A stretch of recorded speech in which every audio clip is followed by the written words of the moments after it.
खबर उत्तराखंड देख रहे हैं आप सब और मैं हूं आपके साथ रूपाली शर्मा। तो चलिए बुलेटिन की शुरुआत करेंगे। उत्तराखंड में मौसम विभाग ने एक बार फिर भारी बारिश का अलर्ट जारी किया है। विभाग के अनुसार आज प्रदेश के 3 जनपद यानी कि देहरादून, बागेश्वर और नैनीताल में भारी वर्षा की संभावना जताई गई है। इसके साथ ही 16 सितंबर को भी प्रदेश के अधिकांश इलाकों में भारी बारिश का पूर्वानुमान है। मौसम विभाग ने लोगों को सतर्क रहने और अनावश्यक यात्रा से बचने की सलाह दी है। प्रशासन को भी अलर्ट मोड पर रहने के निर्देश दे दिए गए हैं। पहाड़ी इलाकों में भूस्खलन और जलभराव जैसी समस्याओं को देखते हुए यात्रियों और स्थानीय निवासियों को विशेष सावधानी बरतने की अपील करता उत्तराखंड जुड़ चुके हैं फोन लाइन पर। शिव, बताइएगा उत्तराखंड में मौसम को लेकर क्या कुछ आज सूरत हाल बने हुए हैं? देखिए, मैं बताना चाहूंगा रूपाली जी, जब से ये मानसून शुरू हुआ है और लगातार बारिश का दौर चल रहा है, भारी बारिश का दौर चल रहा है, कई जिलों में आपदा भी देखने को मिली है। ऐसे में ही आज फिर जो मौसम विभाग है उसने फिर 3 जनपदों में भारी बारिश की चेतावनी दी है। मैं इसमें बता देता हूँ कि जिसमें बागेश्वर है, देहरादून है और नैनीताल है।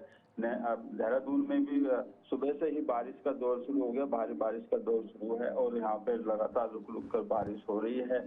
और बात करें अन्य जिलों की तो वहाँ पे भी इस तरह की भारी चेतावनी का आदेश दिया गया है। और साथ में ये भी कहा गया है कि जो लोग हैं अनावश्यक लोग नदी किनारे या अनावश्यक बाहर ना जाएं, जिसकी वजह से क्योंकि जल स्तर आजकल बढ़ रहा है पानी का और कटाव जो है वो जारी है जो इस भारी बारिश की वजह से। तो इसलिए कोई जनहानि ना हो, इसको लेकर के जो शासन प्रशासन अलर्ट मोड पे है, जो आपदा प्रबंधन के हो गया अलर्ट मोड पे हैं। और साथ ही जो एनडीआरएफ एसडीआरएफ उसको भी सतर्क कर दिया गया है, कहीं से कोई ऐसी घटना ना हो जिसकी वजह से कोई हानि पहुंचे। और इस लगा करके जिस तरीके से लगातार कई घटनाएं पूर्व में भी देखी गई हैं, जिस तरीके से जी बोल्डर गिरना या लैंडस्लाइड होना।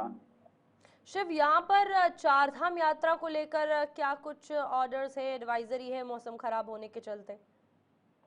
देखिए, ये शुरू से ही जो पहले ही ये नीति बनाई गई है कि जब भी आप यात्रा करें सुरक्षित आप यात्रा करें, लेकिन यात्रा करने से पहले मौसम विभाग और जो जिला प्रशासन के या प्रशासन द्वारा जो दिशा निर्देश हैं उनको ही मानकर चलें। अन्यथा यात्रा को ना निकलें कि जब तक आप कंफर्म ना हो जाएं कि मौसम साफ है या इस आगे रास्ता साफ है, तभी आप यात्रा पे निकलें। उससे पहले आप यात्रा को स्थगित कर दें, क्योंकि यात्रा जिस तरीके से मौसम यात्रा को में बाधा बन रहा है, कहीं पे भी सड़कें टूटी हैं, बोल्डर जी गिरने का खतरा, लैंडस्लाइड का खतरा है, तो इसको लेकर भी शासन प्रशासन पूरे तैयार है। और उसको लेकर के यात्रियों से यही अपील की जा रही है कि आप यात्राओं को दिशा निर्देश के अनुसार ही करें, अपने उससे ना करें। जी, तो यहाँ पर अगर बात की जाए, फिलहाल जितनी भी चीज़ें हैं जो उत्तराखंड में हो रही हैं सब वेदर कंडीशन पर डिपेंड है। इसमें हेली सेवा भी शुरू होनी थी आने वाले कुछ दिनों में, अब क्या लगता है वो टल जाएगी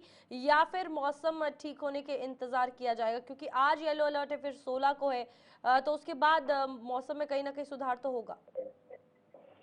हाँ, ये कह नहीं सकते कि मौसम में सुधार हो सकता है, नहीं हो सकता। अभी जो मौसम विभाग ने जो पहले चेतावनी दी थी वो 11 सितंबर तक दी थी, लेकिन अब फिर 16 सितंबर और पूर्व में भी 18 सितंबर तक की बात कही गई थी। तो ये मौसम अनुमान ही लगाया जा सकता है, लेकिन इसको किस तरीके से मौसम साफ होगा या नहीं होगा ये तो नहीं कह सकते। ठीक लेकिन है, हाली सेवा की ठीक है शिव, बहुत बहुत धन्यवाद इस हवाले से जानकारी देने के लिए। तो 16 सितंबर को प्रदेश भर में भारी बारिश की संभावना है। आज भी मौसम उत्तराखंड में खराब बना हुआ है, लेकिन बड़ी बात यह है कि एडमिनिस्ट्रेशन हो या एनडीआरएफ एसडीआरएफ की टीमें हो, तमाम लोग जो है वो ऑन ग्राउंड अपनी ड्यूटीज पर जुटे हुए हैं। आगे बढ़ेंगे जहां पर देश के आपदा प्रभावित राज्यों के मुख्यमंत्रियों पर टाइम्स ग्रुप के सर्वे में उत्तराखंड के मुख्यमंत्री पुष्कर सिंह धामी ने शीर्ष स्थान हासिल किया है। सर्वे के नतीजों के अनुसार धामी ने 79% उन्हें मत मिले हैं, जबकि उमर अब्दुल्ला को 20%, सुखविंदर सिंह सुक्खू और भगवंत मान को मात्र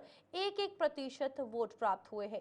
ये परिणाम धामी की सक्रियता, त्वरित राहत कार्यों और प्रभावित क्षेत्रों में लगातार मौजूदगी को दर्शाता है। टाइम्स ऑफ इंडिया की व्हाट्सएप कम्युनिटी पर जनता ने धामी को पहली पसंद बताया है। राजनीतिक विश्लेषकों के अनुसार धामी का संवेदनशील और निर्णायक नेतृत्व जनता के विश्वास को और मजबूत बना रहा है।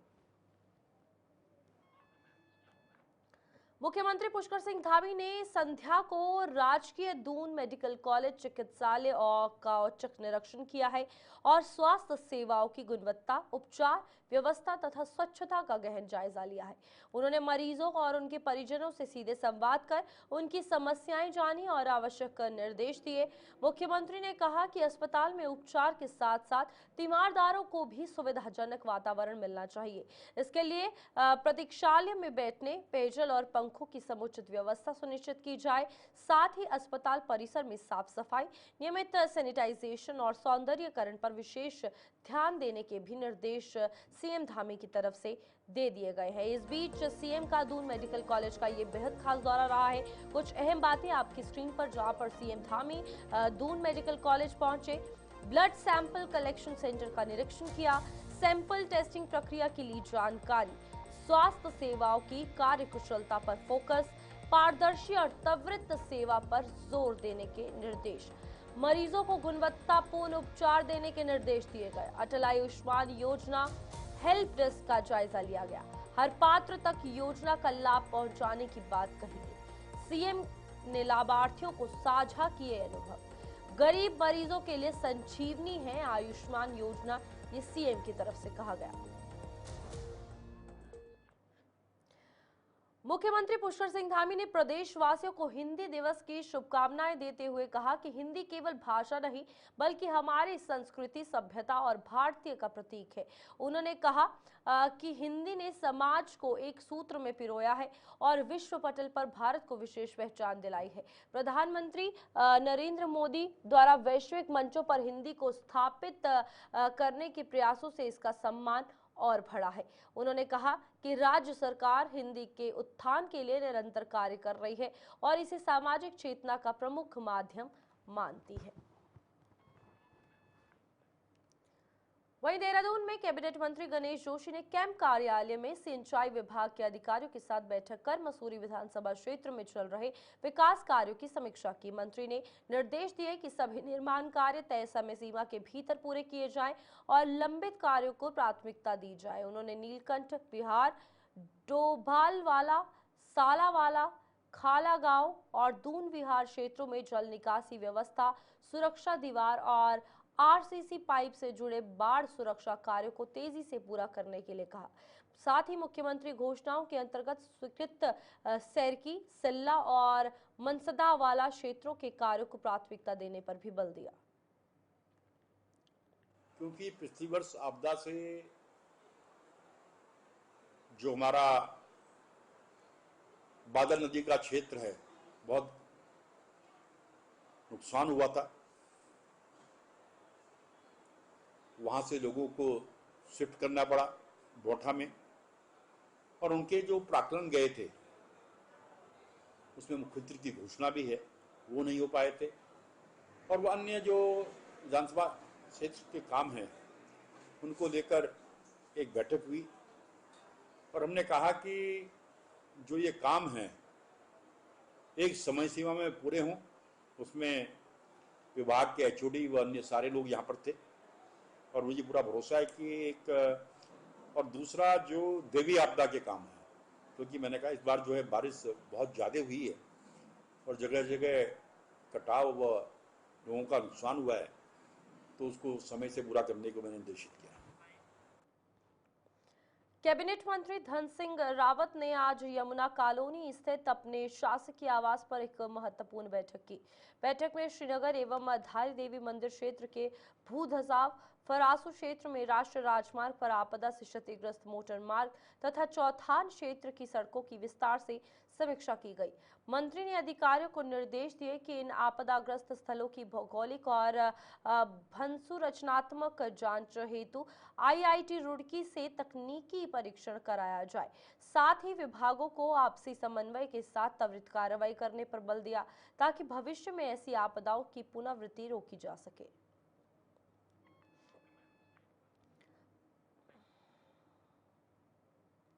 उत्तराखंड में आई आपदा से निपटने के लिए केंद्र सरकार लगातार सहायता उपलब्ध करवा रही है। इसी क्रम में एसडीआरएफ फंड के तहत केंद्र ने 455 करोड़ रुपए की राशि उत्तराखंड को जारी की है। आपदा सचिव विनोद कुमार सुमन ने बताया कि ये फंड मार्च में दिया जाना था, लेकिन आपदा को देखते हुए इसे पहले ही रिलीज कर दिया गया है। इस राशि से राहत और पुनर्वास कार्यों में तेजी लाई जाएगी। वहीं मौसम विभाग द्वारा जारी येलो अलर्ट और ऑरेंज अलर्ट को देखते हुए जिला प्रशासन को सतर्क रहने और आवश्यक सावधानियां बरतने के निर्देश दिए गए। आई आपदा को देखते हुए जो किस्त हमको मार्च में मिली थी वो किस्त भारत सरकार ने पहले जारी कर दिया हमको। इस क्रम में भारत सरकार ने 455 करोड़ रुपए की विशेष सहायता SDRF मद में उत्तराखंड के लिए स्वीकृत की है। उस कार्य से हम राहत बचाव कार्य में तेजी आएगी, रिकवरी रिकंस्ट्रक्शन के काम कर पाएंगे और जो क्षमता विकास करने के लिए जो हमें धनराशि की आवश्यकता है वो भी हम पूरा कर पाएंगे और निश्चित रूप से आपदा से निपटने के लिए इसे मदद करेंगे। जनपदों के लिए ऑरेंज अलर्ट जारी किया गया है और बाकी जनपदों के लिए येलो अलर्ट है।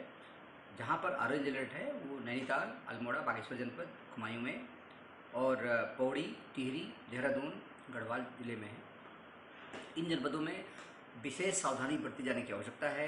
इसके लिए सभी संबंधित को COC से आदेश निर्गत कर दिया गया है कि सावधान रहें और जब बरसात हो रही है उसमें विशेष सावधानी बरतें ताकि किसी प्रकार की दुर्घटना से बचा जा सके। सर, जहाँ तक सड़कों की बात करी जाए तो सड़कें अभी तक कितनी जो है जिस तरीके से बात करें ब्लॉक हैं, कितनी खुल चुकी हैं, क्या कुछ है सर अपडेट अभी तक?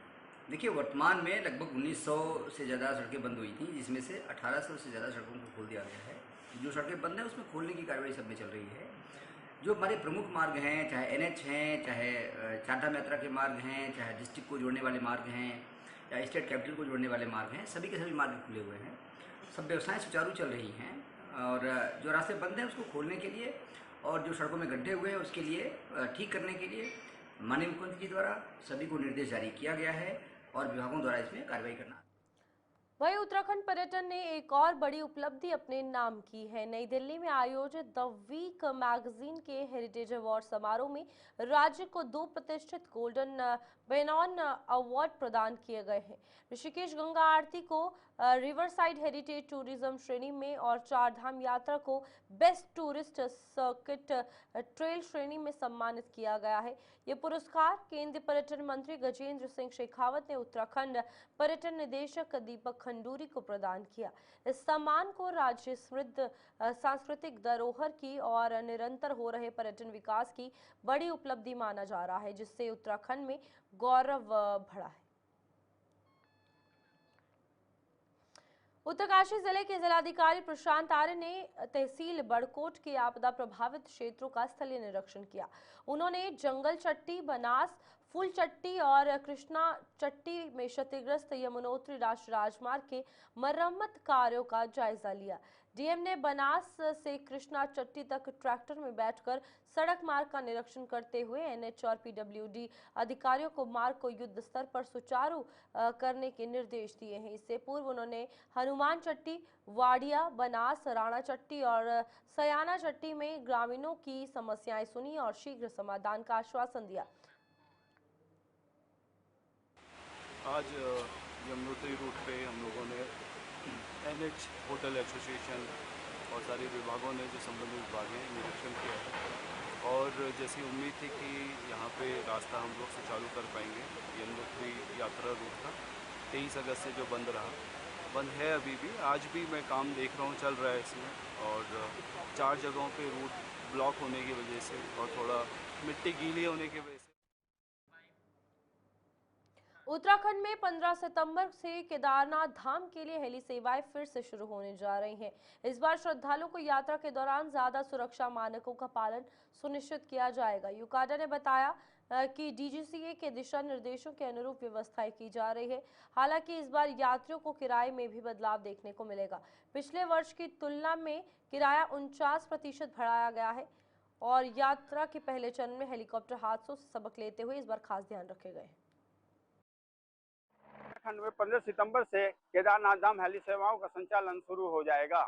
इस बार किराए में 49% की बढ़ोतरी की गई है। यूकाडा ने DGCA के मानकों के तहत यात्रियों को अधिक सुरक्षा के मानक मुहैया कराने की भी बात कही है। यात्रा के प्रथम चरण में कई हेलीकॉप्टर दुर्घटनाएं देखने को मिली थी। भविष्य में ऐसा न हो, इसके लिए अधिक फोकस किया जा रहा है। मैं शिवनारायण अपने सहयोगी कैमरामैन के साथ गुलिस्तान TV, देहरादून। कांग्रेस राष्ट्रीय स्तर पर वोट चोरी के खिलाफ बड़ा अभियान शुरू करने जा रही है। प्रदेश कांग्रेस मुख्यालय में वरिष्ठ उपाध्यक्ष सूर्यकांत धस्माना ने बताया कि 15 सितंबर से 15 अक्टूबर तक पूरे देश में हस्ताक्षर अभियान चलाया जाएगा। इस एक महीने के अभियान में 5 करोड़ लोगों के हस्ताक्षर जुटाकर मुख्य चुनाव आयुक्त को सौंप दिए जाएंगे।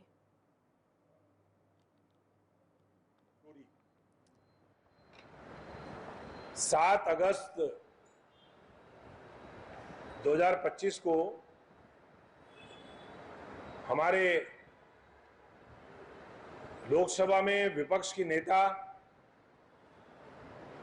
आदरणीय राहुल गांधी जी ने कर्नाटका के बेंगलोर की एक लोकसभा सीट में एक विधानसभा में किस प्रकार से वोटों की हेराफेरी करके 1 लाख से ज्यादा फर्जी, डुप्लीकेट, ट्रिप्लीकेट वोट बना के और वोट चोरी को अंजाम दिया, उसका खुलासा पूरे देश और पूरी दुनिया के सामने ऑनलाइन प्रेजेंटेशन कांग्रेस के खिलाफ जो उनका लगातार जारी रहता था, उसमें तेजी आई। लेकिन राहुल गांधी जी ने ये जो पूरा देश के अंदर और एसआईआर जो बिहार में हुआ उसके खिलाफ जो पदयात्रा की, तमाम इंडिया गठबंधन के दलों के नेताओं के साथ और पूरे देश के सारे प्रांतों में यह अभियान बहुत जोर शोर से चला। उत्तराखंड तराई की रैलियां करी, राजभवन कूच किया और वो अभी जारी है। पूरे देश में 5 करोड़ लोगों के हस्ताक्षर कराने का अभियान, उसका अनाउंसमेंट किया। वोट चोरी हस्ताक्षर अभियान हमारे वोटों की चोरी रोके। देहरादून में दून पुलिस को ऑपरेशन कालनेमी के तहत एक और बड़ी सफलता मिली है। रानी पोखरी थाना पुलिस ने 2 ढोंगी बाबाओं को गिरफ्तार किया है, जो महिलाओं को पति और पुत्र की मौत का डर दिखाकर उनसे ठगी कर रहे थे। पुलिस ने आरोपियों के पास से 2100 रुपए नकद, एक जोड़ी कान की बालियां और एक बाइक बरामद की है। मुख्यमंत्री पुष्कर सिंह धामी के निर्देश पर चलाए जा रहे इस अभियान में अब तक 14 से अधिक ढोंगी बाबाओं की गिरफ्तारी हो चुकी है।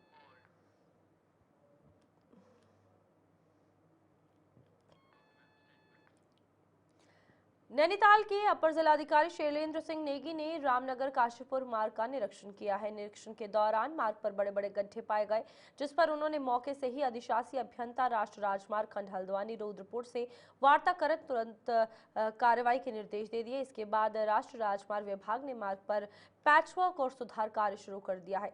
एडीएम ने स्पष्ट निर्देश दिए हैं कि कार्य गुणवत्तापूर्ण होना चाहिए और इसकी निरंतर मॉनिटरिंग विभागीय अधिकारियों व कर्मचारियों की उपस्थिति में की जाए। उन्होंने कहा कि किसी भी प्रकार की लापरवाही इसमें बर्दाश्त नहीं की जाएगी। वहीं पूरे देश में प्रधानमंत्री नरेंद्र मोदी के जन्मदिन को भारतीय जनता पार्टी सेवा पखवाड़े के रूप में मना रही है। ये कार्यक्रम 17 सितंबर से 2 अक्टूबर तक आयोजित किया जाएगा। इसी क्रम में देहरादून में भी सेवा पखवाड़े की तैयारियां जोर शोर से चल रही हैं। इस दौरान विभिन्न सामाजिक व जनसेवा से जुड़ी गतिविधियां आयोजित की जाएंगी। आप सभी जानते हैं कि 17 सितंबर को माननीय देश के यशस्वी प्रधानमंत्री माननीय नरेंद्र मोदी जी का जन्म दिवस को मनाने का जो सेवा पखवाड़ा का कार्यक्रम है, 17 सितंबर से प्रारंभ होगा और 2 अक्टूबर तक चलना है। और माननीय मोदी जी जिस प्रकार अपने भारत को विकसित भारत की ओर ले जाने का सपना देख रहे हैं, इसी को लेकर माननीय मोदी जी ने समाज के गरीब तबके के बीच में जाकर हरिद्वार बस स्टॉप पर उस वक्त हड़कंप मच गया जब हरियाणा पुलिस और बदमाशों के बीच मुठभेड़ हो गई। मुठभेड़ में हरियाणा पुलिस का एक उपनिरीक्षक गोली लगने से गंभीर रूप से घायल हो गया, जिसे तुरंत उपचार के लिए जिला अस्पताल में भर्ती करवाया गया। एसपी सिटी पंकज गैरोला ने बताया कि हरियाणा पुलिस जिंद के वांछित बदमाश का पीछा करते हुए हरिद्वार पहुंची थी, लेकिन इसकी सूचना स्थानीय पुलिस को नहीं दी गई। रोडवेज बस अड्डे पर घेराबंदी के दौरान बदमाश ने अचानक गोली चला दी और मौके से फरार हो गया।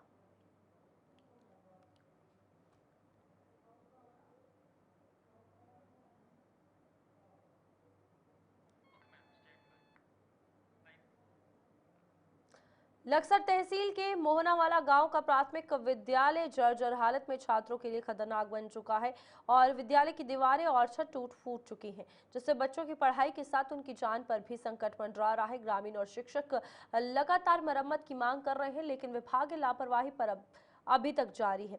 हाल ही में हरिद्वार में जर्जर भवन गिरने से 100 से अधिक बच्चे बाल बाल बचे थे, जिसके बाद खतरा और भी गंभीर हो गया है। ग्रामीणों का कहना है कि तुरंत मरम्मत या नया भवन बनाया जाए। विद्यालय में गहराई होने के कारण पानी भरता है और छत भी टूटी हुई है और 2023 में पत्रकार किया गया अपने विभाग को, उसके बाद 2023 में किया गया और 2025 में किया गया, अवगत करा गया। लेकिन पानी की स्थिति बहुत गंभीर है। जहाँ बारिश होती है तो कमरों के अंदर पानी आ जाता है, फर्नीचर बिगड़ गया, खिड़की टूट गई और चोरी भी बहुत होती हैं कमरों में। जून में 2 बार चोरी हुई, बक्से का सारा सामान निकाल लिया गया था और हमारे जो रजिस्टर वगैरह ऊपर वाले कमरे में है, इसमें वो सुरक्षित है। उसमें से जो खेल सामग्री थी वो निकाल ली गई थी। नहीं, विभाग भी। चलिए, बुलेटिन में अभी के लिए इतना ही। मुझे दीजिए इजाजत। नमस्कार।